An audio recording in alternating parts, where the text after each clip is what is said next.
Well, hey, everybody, welcome back to another episode of Getting Real. And I'm Howard Chung with John Scott, and I'm the franchise, vice president. And I've got, of course, Paul, and he and I have been doing this. So, Paul, tell us a little bit about yourself right now. Well, yeah, so I'm at John Scott. I'm with Bellingham and Anacortes, but I'm at the Anacortes studio right now. And I'm excited that we're doing a podcast live recording from the studio in Anacortes, which is really cool. Yeah, and so, I think this is going to be beyond a trend where you're going to start to see more video studios, conference rooms converted to video studios, and really real estate offices, lighting. And, at one point, it was getting really, really complicated with like, which cameras do I buy and all this kind of stuff. But honestly, the best cameras are on our mobile devices, right? I mean, incredible amounts of money are being invested to all of the camera manufacturers and the smartphones, the integrations, the hardware, the software, all of it together. And Paul, today I think we're going to talk about AI, which is very relevant because AI is absolutely integrated into our smartphones already. There's big data and, of course, machine learning. And now there's all this conversation about AI. So we just have to kind of get right into it, don't you think? Absolutely.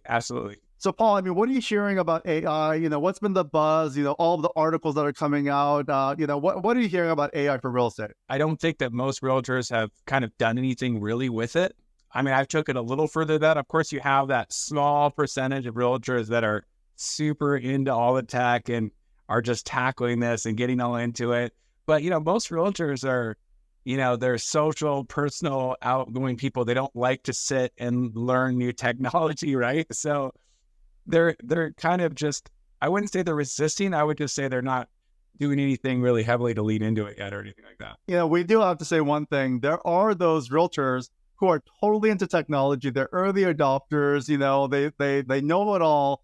But sometimes those are not the best realtors from a actually financial standpoint. I mean, they know a lot of tech, but they're not necessarily selling the most real estate. That being said, right? I mean, the people who are not adopting technology at all or not, utilizing social media at all, I mean, there are still those who are, of course, doing well just because they've got such a strong network. I mean, they're, constantly out there in front of their clients. But I think there is this balanced stage where you're utilizing technology, understanding marketing strategies, understanding how to, of course, do both, the lead generation from the traditional, business by referral method, but also utilizing technology to enhance their brand, enhance their listings. I mean, wouldn't you say that's really important? Yeah, absolutely. I think that basically right now, if you're not utilizing, at least some degree of technology and applications into your business and all of that, you are, falling behind to some degree. And I do feel like, even just specifically, I feel like in the last couple of years, just with apps and, the Northwest MLS just came out with an app, right? And, it's such a no-brainer to take advantage of the Northwest MLS app. And there's brokers in our office who are like, I don't know if I want to bother, where they're not doing simple things like they're avoiding doing electronic signatures mobily and things like that. And there's just kind of some baseline things that, you kind of have to do to be a fully operating broker that's going to be working truly efficiently. Otherwise, you just really are. I mean, you could do one deal at a time and it kind of, and without utilizing a lot of things. But if you're going to be efficient, if you're going to be highly productive, if you're going to be a total professional for your clients, yeah, it's like there's a lot of things out there that absolutely enhance the experience for the client and for the realtor that you absolutely should be taking advantage of. So let's talk a little bit specifically about AI. And, the way that I want to talk about it today is hopefully we're not repeating too much of what you've already been hearing out there and some of the examples of ChatGPT and, understanding prompts and all that. But I think there are, a few things to talk about. Number one, right, AI has been around for a long time. It's now just becoming popular recently, right, because of the release of ChatGPT 4. And then, of course, there was a race between Bing, OpenAI, of course, and their relationship. And of course, Google has Bard now. And this is not going to change. There's going to be an ongoing kind of, race to get, consumers to adopt their particular, technology, their particular platform. But, what we're not talking about right now, especially for real estate, is general AI. Okay, so general AI, as most people probably know, but maybe some don't, general AI is talking about truly like, okay, this thing is thinking on my behalf. This thing is actually taking things over. It's going to hack into all computer systems, and the world is going to end as a result. And so we are, of course, sharing articles, and there are definitely concerns with general AI that we should be aware of, right? But that's not what we're talking about for AI and real estate. We're talking about generative AI, and ChatGPT. The G stands for generative, right? So it's the GPT stands for a generative pre-trained transformer. It's basically utilizing the existing internet information, and it's basically of course utilizing all the data out there. Like of course these platforms have watched every single YouTube video ever created, for example, right? It's already scoured through all of the data on the internet, and when we ask questions, also prompts, it's going to be able to give us really intelligent answers beyond the traditional internet or Google search. And that's why if we understand how to use generative AI, it can be really, really beneficial, right? And so I always just remind people, if you're using a system like ChatGPT or Bard or the new Bing, all three of these can be on your mobile device. Of course, it can be in the form of an app or at least a shortcut. Then you can ask it very quick, simple questions, and it's not a deep dive research. It's just going to give you quick answers, which is sometimes really, really convenient. Of course, we should know not all the answers are actually validated. So sometimes, if it gives you a stat or a statistic, it could actually be incorrect. So you've got to really be careful when it comes to some of the specific stats. But when it comes to things about creativity, kind of like, I always say, it's like a marketing intern. And it's kind of subjective, but if you ask just some good, simple questions, it'll give you some simple answers that could be very, very helpful quickly. I'll just give a very simple example. If I were to ask a question like, what are the top 10 questions, right, that most home buyers ask when buying a home? It'll give me a quick list. And I'm like, oh, I didn't have to do a big internet search. Of course, you could do this as an internet search, but now it'll trigger, oh, these are the top 10 questions. I need some assistance giving answers to every single one of these questions. And so then I can start to think of it as, oh, I can help it ask, ChatGPT or Bard, give me a video script because I want to answer one of these questions. And then now I'm going to have instantly a video script to answer the question that most consumers have. So then, if I'm starting to piece all these, things together, this evolution of technology, now I can have a teleprompter app on my smartphone. I've already asked the question. I already have an answer now, which is also a great video script that by ChatGPT, for example. I put it into my teleprompter. I read it. I have this great little video. I use like CapCut or, like Instagram Reels or something to edit my quick, little video. And voila, without a lot of creativity and maybe a span of 5 minutes, I've created a pretty nice little video. Because we all know the importance of social media and content marketing. And that little video, maybe it only goes out to a small circle of people, but that in turn maybe gets me a referral, right? Or a comment or a like or something out there.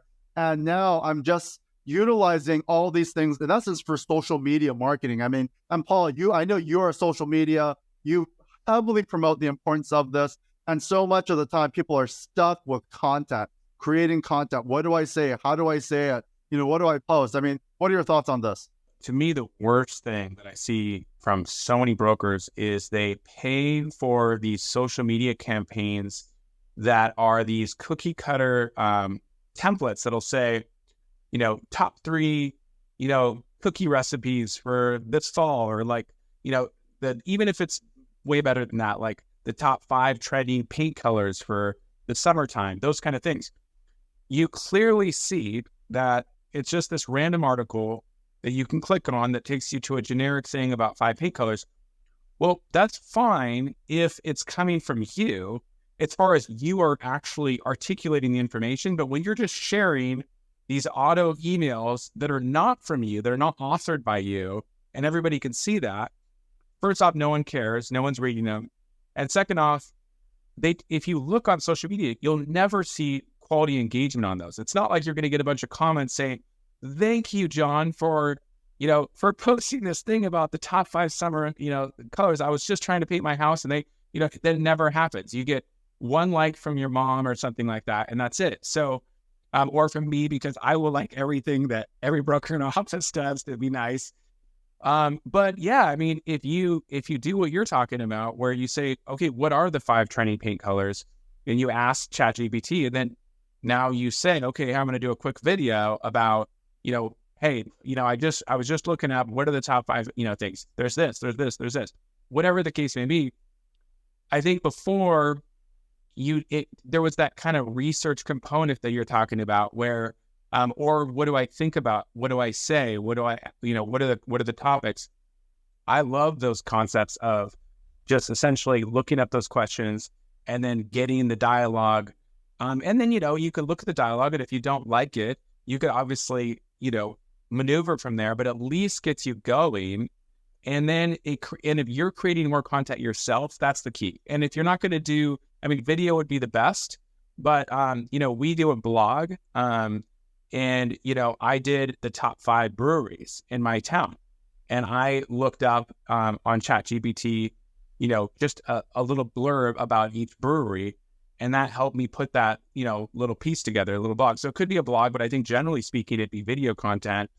And yeah, I love the idea of if it can get you over the hump of just creating that content instead of just sharing other people's content that's kind of generic and not that interesting and no one really cares about. And at least they care about it more if it's coming from you, is I guess my point. One of the pitfalls that we have to be careful, that I would say, be careful of doing this, creating written content, because that is definitely one of the best things, like what you just talked about, where you actually, do a little research and then ask, like ChatGPT or one of these, AIs to write you a little content, right? And then you've got this great script now, right? Video, in terms of it's written copy, but then if you just post that copy, people are going to start to, see through the fact that that's probably just an AI generated. So there's a level of, it's not authentic.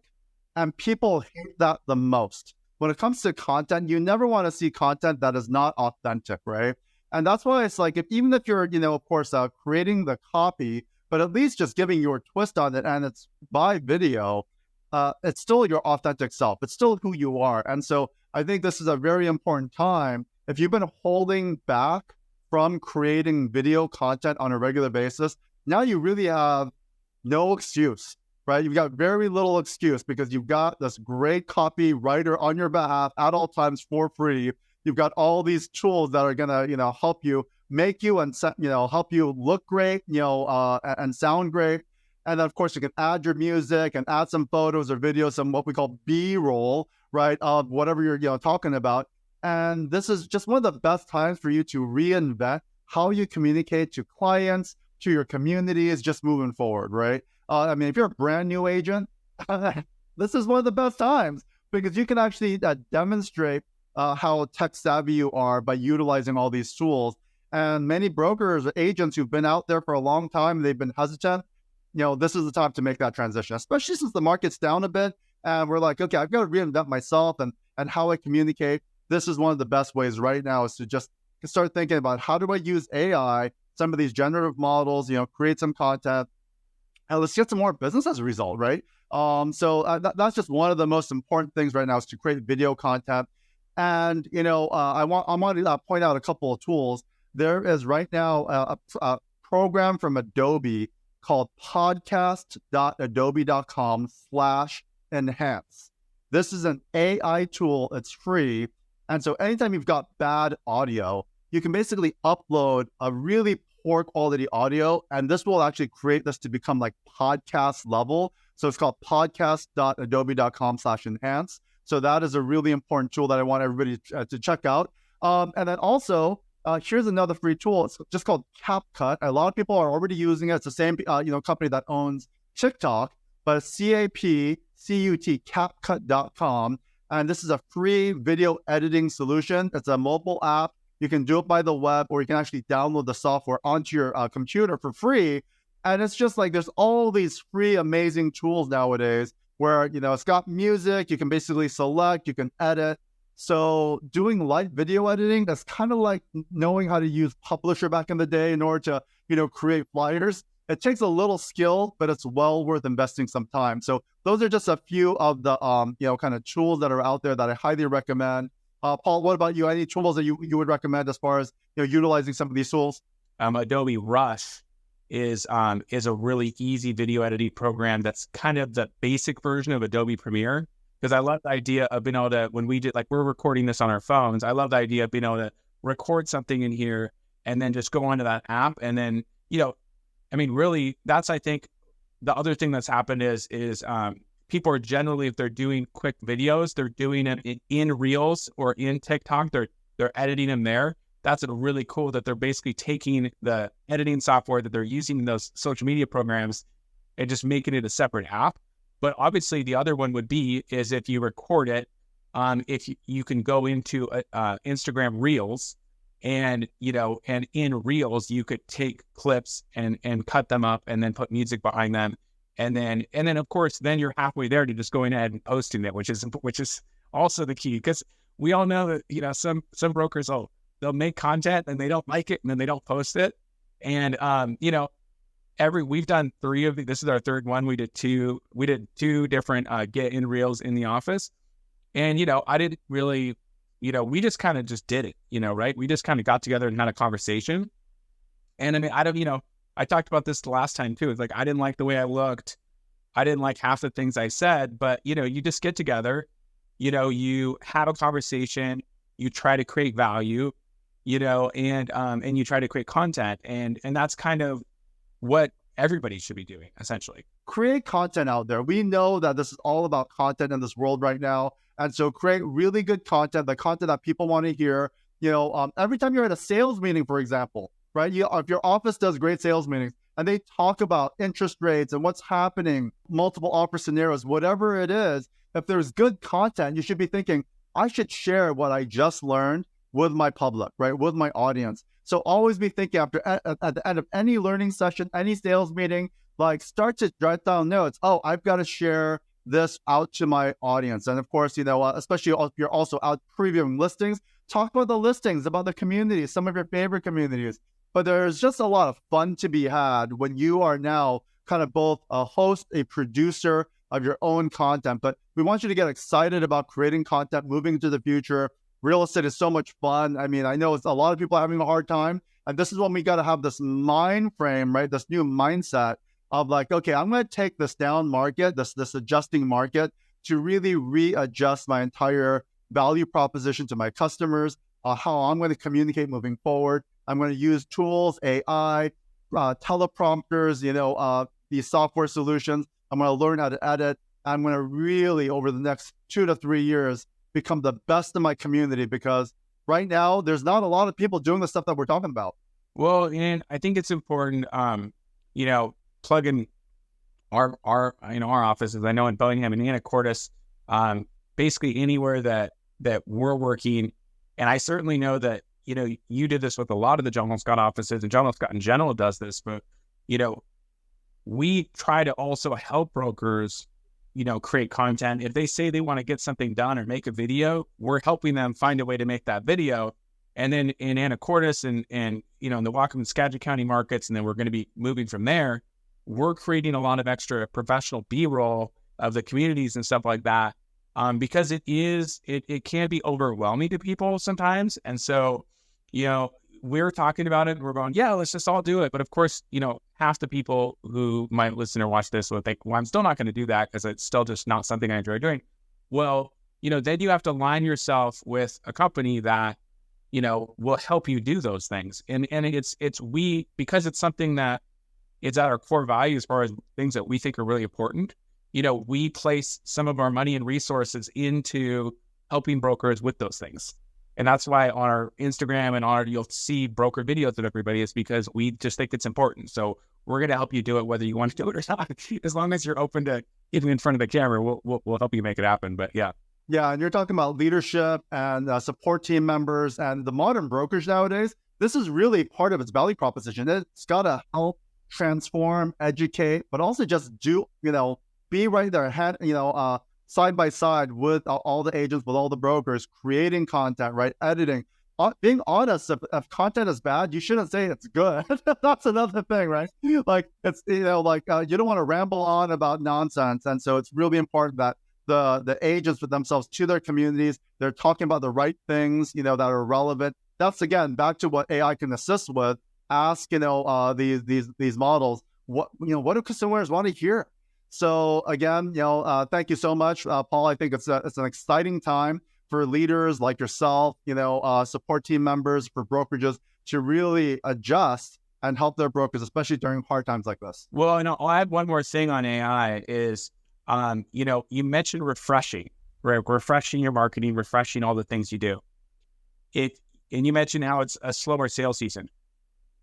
How often do brokers go months or years without updating their bio, without updating some of just how they look online?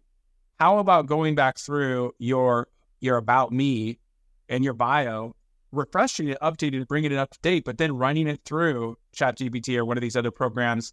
And, we don't all have the best grammar. We don't all have the best language.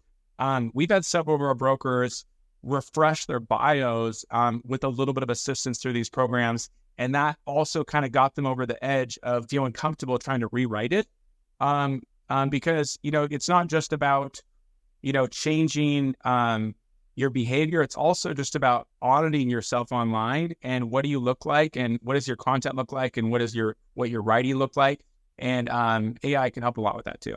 I totally agree with you, Paul. I mean, and you're bringing up a really good point. One of the best things that we can all do right now is simply Google ourselves, right? So just your name and the word real estate. So this isn't like homes for sale in Bellingham or Anacortes. No, we're not talking about that. We're talking about just your name and the word real estate. And if you were a client, right, and they decide to Google you, which most do anyway, what shows up in terms of Facebook, YouTube, your Google search itself, and not even the actual website yet, but even on your Google review page, right? I mean, just the initial ranking. Do you show up as a business? Are there your Google reviews? Not Zillow reviews, Google reviews. So all of these things right now, your LinkedIn profile, a huge one. So this is an important time to kind of take a refresh perspective and know that, the ongoing content is really where it's going to matter, over the coming months and years. So great time to utilize AI to write some new bios about yourself, just like you're talking about. And, definitely look for a firm that can help you with all these things. We just want to thank you so much for your time. And if you've got any questions, we're always an available resource. Yes. We want to hear from you, right? I mean, let us know. What do you want to hear about, in terms of technology, marketing, modern brokerages, because we're all in this together right now. And so it's exciting to learn from one another and really give to our clients in the communities that we serve.